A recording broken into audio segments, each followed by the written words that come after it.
भारत के रतन टाटा ने जमशेदपुर से शुरू किया था करियर। अंतिम बार 2021 में आए थे जमशेदपुर शहर। पद्म विभूषण रतन टाटा का करियर जमशेदपुर से ही शुरू हुआ। जिस कंपनी के वे चेयरमैन और मालिक की भूमिका में थे, उसी कंपनी में वे बतौर कर्मचारी का काम शुरू किया। उनका जन्म वर्ष 1937 को हुआ था। उनके पिता नवल टाटा और मां सुनी थी।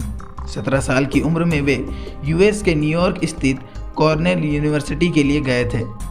यहाँ उन्होंने करीब 7 साल तक वास्तुकला और इंजीनियरिंग की पढ़ाई की। साल 1962 में रतन टाटा वास्तुकला में ग्रेजुएट हुए और इसी साल वह पहली बार टाटा समूह की टाटा इंडस्ट्रीज में बतौर असिस्टेंट शामिल हुए। वे जमशेदपुर से ही अपने करियर की शुरुआत की। वे Tata engineering and locomotive company, जो अब टाटा मोटर्स के नाम पर जमशेदपुर में स्थित है, वहाँ से उन्होंने 6 माह की ट्रेनिंग ली। इसके बाद रतन टाटा एक ट्रेनिंग प्रोग्राम के लिए ट्रांसफ़र किए गए।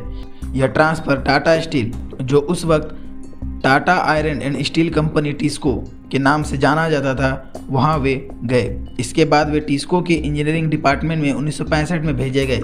वे वहां तकनीकी अधिकारी के तौर पर काम करना शुरू किए थे।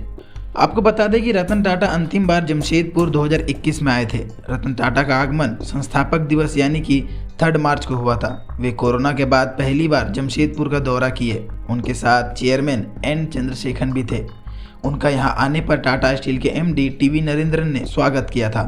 वे यहां संस्थापक दिवस समारोह में हिस्सा लिए थे। वे जुबली पार्क में लाइटिंग की शुरुआत के अलावा जमशेदपुर के टाटा मोटर्स प्लांट से लेकर टाटा स्टील के मुख्य समारोह में भाग लिए थे।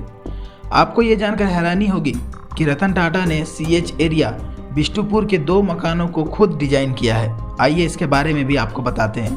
बता दें, उनसे जुड़ी एक याद जमशेदपुर में है। जमशेदपुर के बिष्टुपुर सीएच एरिया में उनकी ही डिजाइन की गई 2 मकानें हैं, जिसमें आज टाटा स्टील के पूर्व deputy MD doctor T Mukherjee रहते हैं। इसके अलावा उस मकान से सटे हुए एक और मकान में मानसरोवर कंपनी के प्रोपराइटर रहते हैं। रतन टाटा ने उस मकान की खुद डिजाइनिंग की थी। वे एक आर्किटेक्ट भी थे।